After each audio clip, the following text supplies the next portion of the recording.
probably the just everything going on in the world for the next 7 months. Good morning. Good morning. Hey girl, she's like, good morning. I made this one. You did make this one. How are you? You're here early. Um, we're probably here a little bit late. But anyhow, good morning. So if you're just joining us for the very first time, I'm Amber. I'm Tim. And we're two of the five Bradshaw family members that moved off grid from the city in Myrtle, just south of Myrtle Beach, to East Tennessee with our family and just did all that. Matter of fact, last week was our 6 year anniversary, and we talked about that last Saturday. Our journey, what got us here, why we did it. Um, Shoot, there was some I was going to talk about. Can you scooch over closer to me? There we go. Let's see. There. Y'all forgive our house in the background. It is what it is. He joined us for coffee in our PJs. That's some film studio. No green screen. This was a green screen. I'd cut about 50 pounds off me. Or more. Good morning, Sherry. How are you, sister? Sherry, I wish I could show y'all. Y'all, this we have these new windows. We talked about it last week. They're huge. They're gorgeous. They let so much light in our home, and it also makes it feel like the nature's inside of our house. We've been in the 80s for the week before last. This week, cold, rain, and snow. It's crazy. I keep saying Mother Nature's off her meds. But the ridge of the Smoky Mountain National Forest has a snow cap on it, and it's stunning. Yeah, What? we're looking at it right now. I'll try to focus on y'all. Oh goodness. But anyhow, no, I wanted to talk about last week. Maybe y'all remind me. We'll talk about it next week, maybe. Good morning. How are you, honey? Um, So you were going to touch on, I was gonna touch on because not everybody's always on the same page. We're not talking about this today, but we'll talk about it briefly. And especially when it comes to if you weren't raised in this lifestyle, you're not raised a farmer, a homesteader, Amish, Mennonite, that kind of thing, and you feel God pressed it on a heart, or you feel calling, or you're aware of what's going on in the world today, and you just got that sense of urgency to be more self sufficient. A lot of times, not both partners are on the same page. oh, yeah, definitely. Yeah, you can A have a lot little, of times. yeah, there could be a little tension in that area. And I think when realizing the things that you are going to need, and sometimes you can't have those things. But I'm talking about more of like one spouse or partner or family member wants chickens, the Yeah, other one wants the city life. yeah, Doesn't see the urgency or need, or even prepping. I'm in a lot of prepping groups, and they're like, I just started dating this guy. He's calling me a hoarder. He doesn't understand that I need 25 years of, flash frozen food stored up, and he doesn't see the urgency, or, the husband wants to bring home a goat, and the wife, like, oh no, a goat's going to mess up my manicure. It's tough Well, I when mean, we had some issues like that, and you need to clarify because I dang sure didn't think about a goat messing up my manicure. no, well, I will use the goats as an Oh example gosh, yeah, that's a good one. because she wanted the goats right out the back door in the fence, Uh-huh. and I was like, we need some space. We gotta put them a little bit further down. Are you talking about when we moved here or when we were in Polly's? I'm When thinking we were all of here, Polly's. Oh yeah, I'm still not happy where everything is located. I don't yeah, like it at all. I'm not happy too with far it. away. It's too far away. And if I had my choice, which I probably will at some point in time, it's going to change. But let's go back to Polly's before we decided to move, you know, in the middle of nowhere. Because the fact that this was your plan, God's plan through you, and I had to get on board with it, is complete opposite of how we were in Polly's Island. I guess this is the direction coffee's going to go, y'all. So just forget about what I was going to talk about. Can you live without? Sorry, there's false advertising here. What I thought we were going to talk about was living without. Ain't going to be the topic today. That's how coffee goes. Y'all chime in. Do y'all have a spouse or significant other family members that are on board with you, support everything that you're doing? Is there some division there? Are y'all not on the same page? Share with us. I want to know. Inquiring minds want to know. Back in Polly's Island, it was me. However, God planted a seed in Timmy's brain when he was sleeping. When I was sleeping. You had a dream about the goats way before we had goats. You said you opened up the back door and they were chewing on your robe. I've always had dreams about goats. That doesn't sound good at all. There's always been a goat of some sort. You and the Billy Goat joke, I remember now. Yeah. Don't have them tell you the Billy Goat joke. But no, when we were in Polly's Island at the beach, living in the city, had an itty bitty postage stamp yard. It was 85 feet across and 147 feet deep. We lived in an HOA. And we started, we've always had a garden, always. But, and I've always won that kind of bucked authority and being told what to do and rules. And I didn't like having control over my life at all.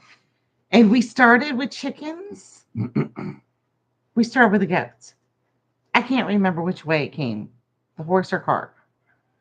But I do know that we never talked about it. Then we had chickens. We just gotten the chickens. Timmy had built the coop. And we'd never talked about having anything bigger than bees. We had bees and chickens. And we never talked about having anything bigger because we lived in the city. I mean, we figured you needed acres and acres of land. And we just never discussed it. And then you had a dream about goats and that you opened up the back door and a goat was chewing on your robe and you told me about it.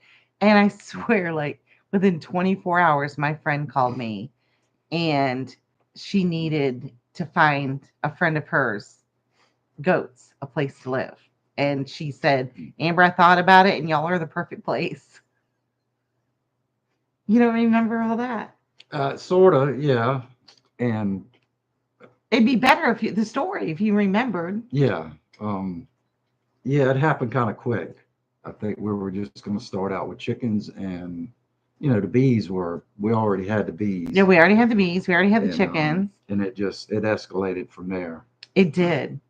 But it developed something amazing, However, we weren't on the same page. It took a lot of convincing, a lot of studies, a lot of give and take. And Timmy, unfortunately, did a lot of giving back then without expressing his true feelings until it was too late. Until it was after the fact. And we had goats and they were chewing his flip-flops, not his robe. And no, they actually ate my flip-flops. In the house. They were gone. And then they started eating the house. Yeah. They ate the bark off the trees. And it was just but then it drew division between us because you're like, we had a long talk and you said, Amber, you're like, you can keep the chickens and you can keep the bees. He says, but the goats have got to go.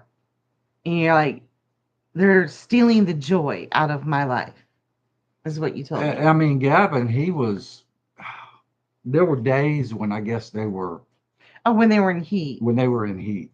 And we would send Gavin outside. We'd have to take turns sitting outside for hours because the neighbors thought somebody was being killed on our property. The bleating was so. I mean, I would get phone calls from my neighbors going, "Timmy, are you killing a goat over there or what?" No, they thought we were kidnapping a child. And it's a long story. We'd come home and the goats would be in the road. It was interesting. But we had fresh milk. To say the least. And plenty of manure.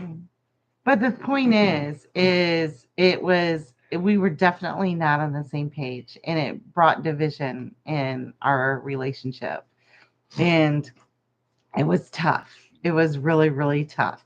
And then Timmy did the silly thing about saying one day when I decided that I wanted my marriage more than I wanted goats. But I told him, don't he ever make me choose again. And then you said, honey, if we ever move from this place, you can get whatever animals you want.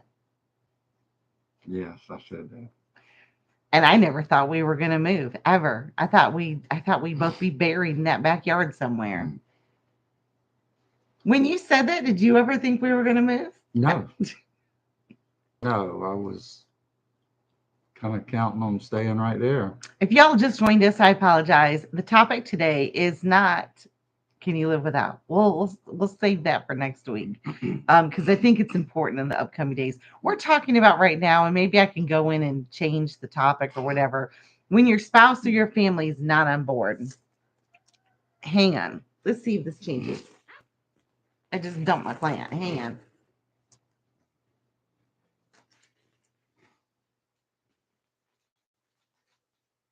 There's been other things that our family members haven't been on board with, and just some crazy stuff, like when I was making everybody's deodorant and toothpaste, and it took some convincing from all of y'all when we started that. No, Yeah, I mean, you put in a lot of time making our. it wasn't just animals, so don't think that. Yeah, It was the whole gamut. It was when I did the research, and this has been well over a decade. It was before Lyndon was born. I started making our own deodorant and toothpaste and cleaners, and everybody was used to the stuff that we would buy at the store. So convincing everyone and sharing the knowledge that I was gleaning with them was a tough sell. It wasn't easy. And the only thing, oops, I'm going to get you back. We got this weird shadow on us. The only thing that helped make it, that helped make the transition was I had to find a recipe and develop my own that made you not miss the stuff that we would get at the store. yeah. And that took a lot of trial and error, a lot of trial and error. But after that, now I've got my kids calling me all the time, asking me to, Mom, will you make this? Will you make that? Can you get this for us? Um, so it does happen. It just takes time, and you have to make that transition. I call them baby steps. Well, I mean, there would be times when we'd be running low on the toothpaste, and she could go in there and whip that stuff up, and And it'll work better. yeah, and it's the flavor, the Everything. not worrying about swallowing it, and the fluoride, and all that. It was just, once we got in our heads that this was better for us, and it I was think that's actually good. important what you're saying about you just got it in your heads. I mean, it's one thing to just tell the family, hey, we're going to do this because it's better for us. But if you have older people in your family, ones that can read and all that stuff, not itty bitties, and share with them the why, Yeah. to let them have that, expose them to the truth, then it's easier to have everybody on board. I mean, and you got to understand too, there's got to be give and take in your part. If you're the one that wants to be homestead and living off grid, yada yada, you've got to be flexible too. People are creatures of habit. You can't just say, okay, guys, from now on, I'm going to turn the breakers off, and we're not going to have no power in the house. Thought You about might not that. have a choice, but what? I've thought about that. Remember when we put a timer on our hot water heater? Yeah, we did. That was funny. Our middle daughter Morgan. She would use But every lick of hot water in that hot water heater every single time she took a shower. And our bills were our electric bill back then, even when it should. I mean, I know now it's pretty much the same, but they were over $500 a month every single month. It was crazy. yeah, But as far as the homesteading thing, one, I think if you share the knowledge of the whole reason why. Why are we doing this? If you make it seem enjoyable to everybody in there, and the education is the main part of it. I can't imagine anybody not being on board if you share all the information that you can about it. Why you're doing it. Is it the toxic chemicals? Is it the availability? Is it the price? Is it savings? Is it harmful to your health? I mean, that was the main focus for us. It wasn't Yeah. necessarily the savings, it was the importance to our health. Yeah. Do you miss do you miss the lifestyle we were living back in Polly's though, when we were really strong and sustainable and had the farmers market? And I mean, when before the county stepped in and changed all the laws, when it was really going good. No, I don't. Really? I mean, I think back on it because it was a, it prepared us and we were able to do it and learn from it. And it helped us out down the road. And I think it was a stepping stone, but it was a lot of work. And not saying that where we are now isn't a lot of work, but um, the I think the area that we were in. I said before all the rules and all that stuff. I'm talking about when it was good. Mountains give you amnesia, boy. Yeah, I don't. But as far as living off grid, though, I guess here we go. We're getting ready to tie into the original thought living without. I didn't realize that these two topics would tie in together. But I see all the time or hear people message me a lot, especially after the TV show airs, about us living off grid and how to do it. And one of the biggest problems I see with people wanting this lifestyle is they are wanting to replicate their city lifestyle off grid. And unless you have insanely deep pockets, it's not doable. You have to make concessions. You have to be able to live without.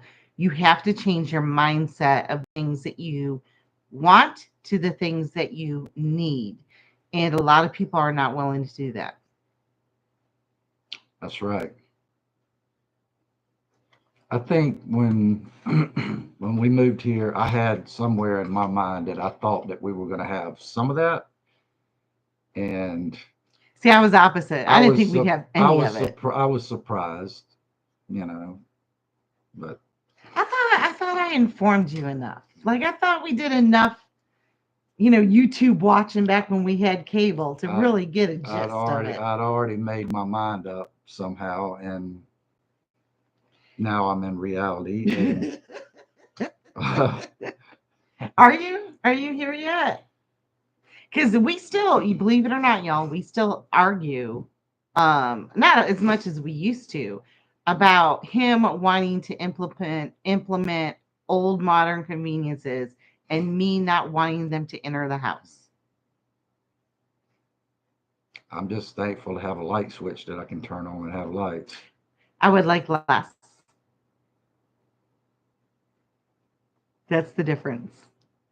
I wasn't born this way, but I feel like I'm an old Yeah, soul. we have a lot more. We have solar, but we have a lot more outside solar that really helps out.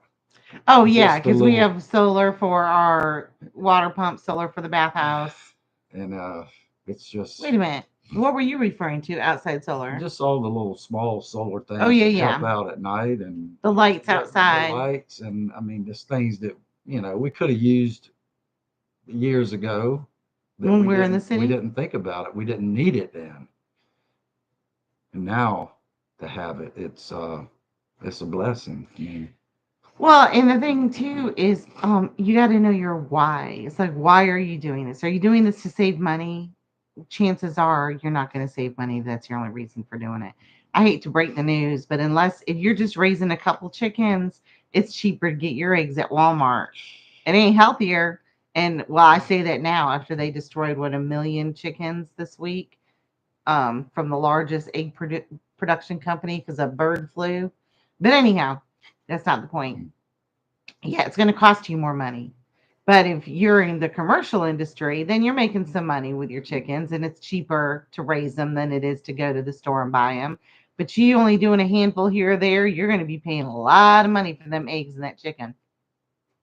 Yeah. So it's your why should not be to save money. And the same thing with living off grid. If you decide you want to move off grid to save money on your electric bill, but you still want the same quality of life, it ain't going to happen.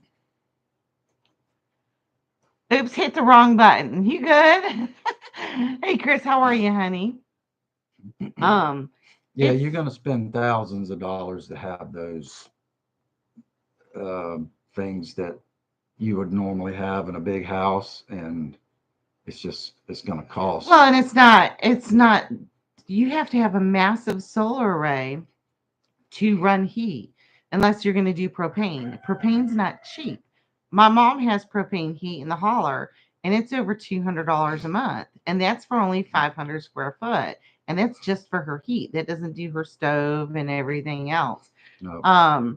If you're doing it because you've got money, you got a good job, and you're just living remotely, then sure, it probably might be a good option for you.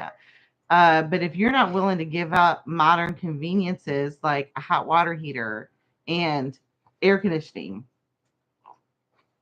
and crock pots and forced heat and air and an electric stove, chances are you ain't going to be able to do it. Yeah.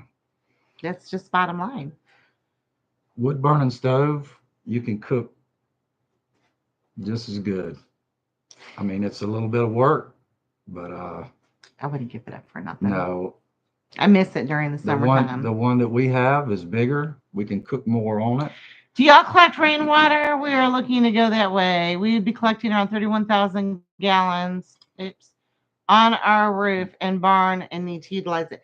Yes, girl, we do not have running water up here. Even and if y'all saw Homestead Rescue, that's a great TV show, but we don't have running water up here yet. Not that we won't, but we collect rainwater. The thing, and we have cisterns everywhere. We actually just bought three more. How many gallons of the new cisterns did we buy? Two. Nuh-uh. It's We got the great big one right next to Big that's Red. I'm 500 looking at. gallons. That's 500, and the other ones are 230 each. 270. 270 each. And then we have another great big one down by the chickens, goats, and pigs. We have them everywhere. And the thing about those is one, you need to paint the containers black so the algae doesn't develop. Two, you need circulation and air so to support the anaerobic growth, Yeah. anaerobic bacteria. You need an Am I saying aerator. aerator? Because gray water or rainwater can turn to black water real quickly if you don't have that circulation and air pumps. And you can get those solar as well. And then you have to have a really good filtration. And keep in mind that rainwater is also can be toxic. We have a lot of pollution here, believe it or not, in East Tennessee, and your rainwater can be toxic. Now, so you're definitely going to want a filter. Whether you build that filter or buy that filter, that's up to you. But our plan, once we get this big rainwater collection cistern installed, is to have it go into a chest freezer for the filtration before it goes into our storage. And that's pretty much that. And keep in mind too, it's still good to have a secondary system because there's such things as droughts. I mean, we have gone through droughts where every single cistern we have is empty. And we've had to completely rely on our artesian well down in the holler. But you have to have a backup system no matter where you're with. Yeah, and there's been times when that well doesn't flood like it. It doesn't recover. Yeah, it doesn't recover, and so that's a little questionable at times. And Nothing is for sure. I mean, they're That's talking right. about messing with our water systems and the infrastructure, Mhm. and y'all, the next 7 months is going to be hard. So just hang on. Prepare for peace. Prep for peace. That's part of our topic. Prep for peace. Definitely. We'll go into living without next week because I think that's important. We let's plan on talking about that. I'll write my list. All next Saturday we'll talk about how to do this in case this doesn't work or in case this supply chain breaks or that kind of thing. Let's table that for next week. Plan Yeah. on it. Because the next 7 months are going to be rough. And if we're prepared, not panicked, then we're prepping for peace during these times of uncertainty.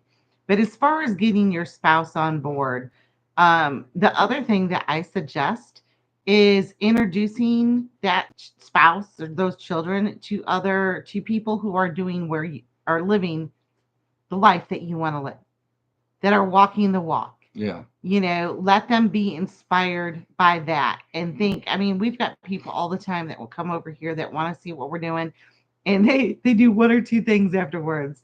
They go away with a mindset it's like, I can do that, or they go away with a mindset like, nope, nope, thanks anyways, nice visit, see you later, bye bye, not me. It's been a 50-50, maybe.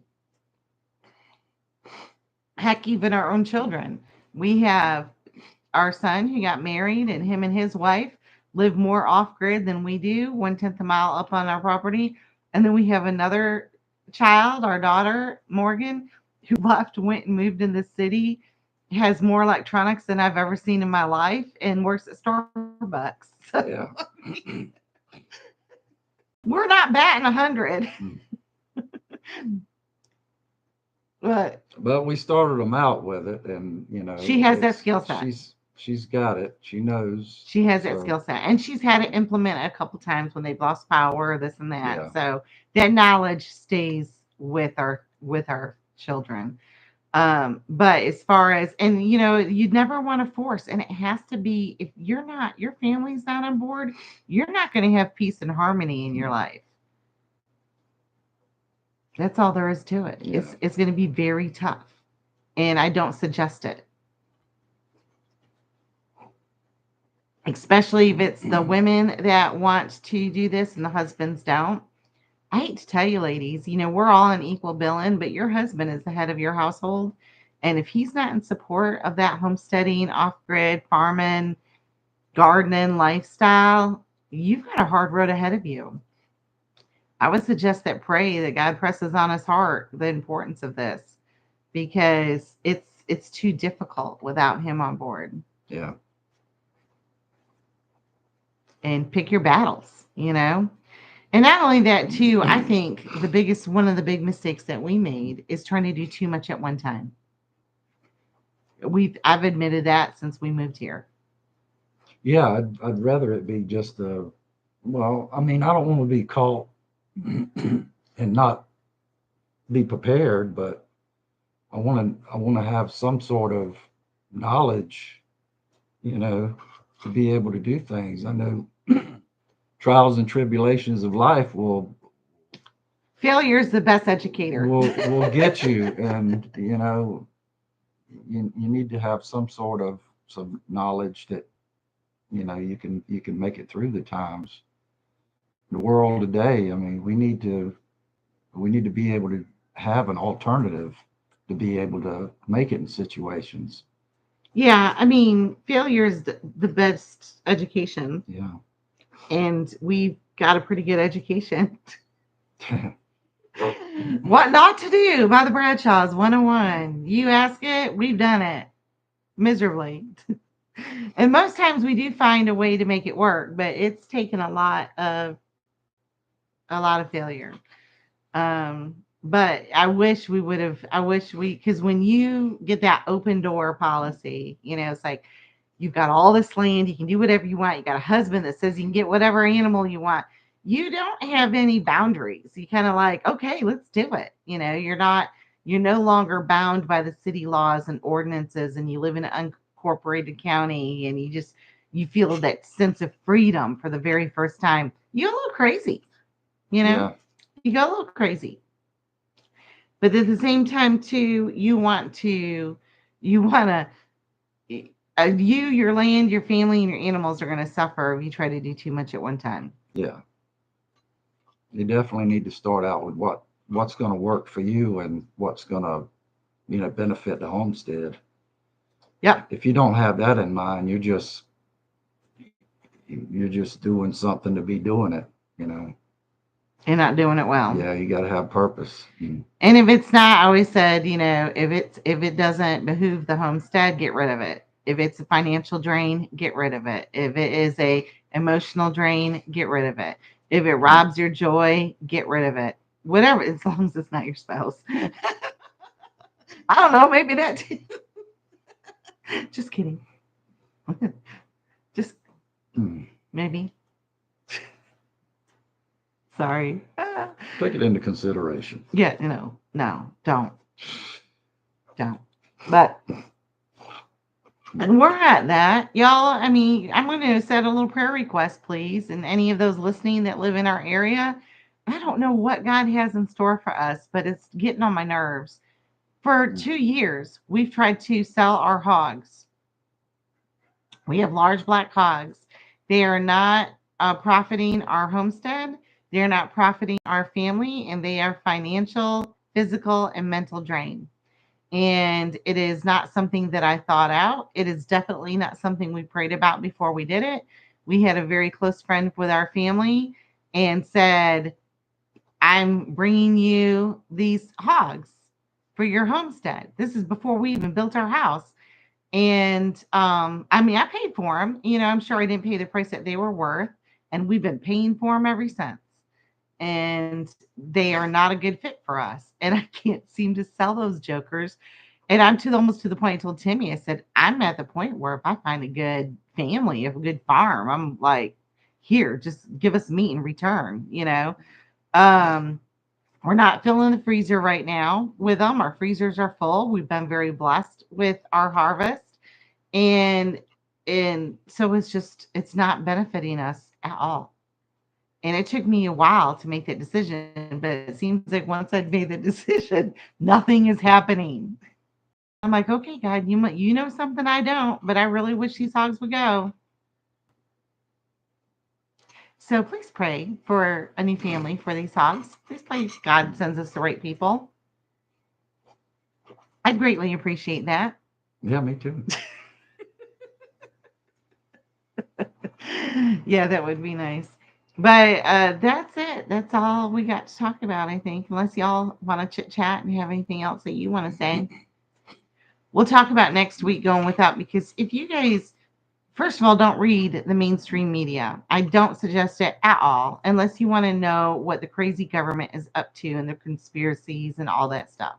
I would not worry about the clips this week, other than the fact that it's meant, this whole hoopla about it is meant to take attention away from something that we should be paying attention to. That's my opinion. Um, so whatever's in the media, look behind the scenes to see what you should be paying attention to, because just some weird, crazy times are ahead of us. And I think it's best that we all stick together, prep for peace.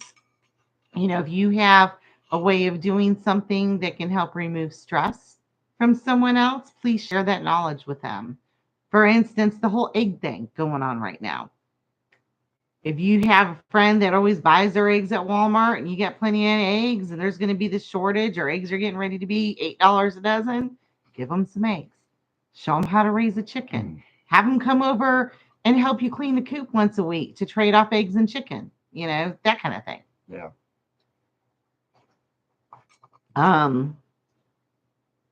You're exactly right. Well, of course I am, honey. Don't get that. I don't know what you're talking about. But anyways, you have a blessed day, y'all. I hate to say this, but I gotta work on taxes all day. I'm not looking forward to it. Yeah.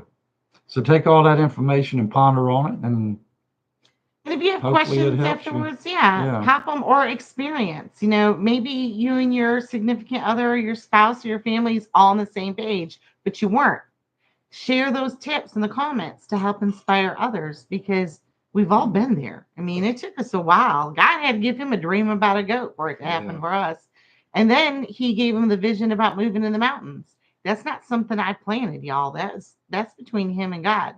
And I, of course, was on board. After I realized he went crazy. Yeah, the old goat. Now I look like one. I call you an old goat all the time, don't I? All right, y'all have a blessed day. Thanks for watching. We'll talk to you next week. Bye.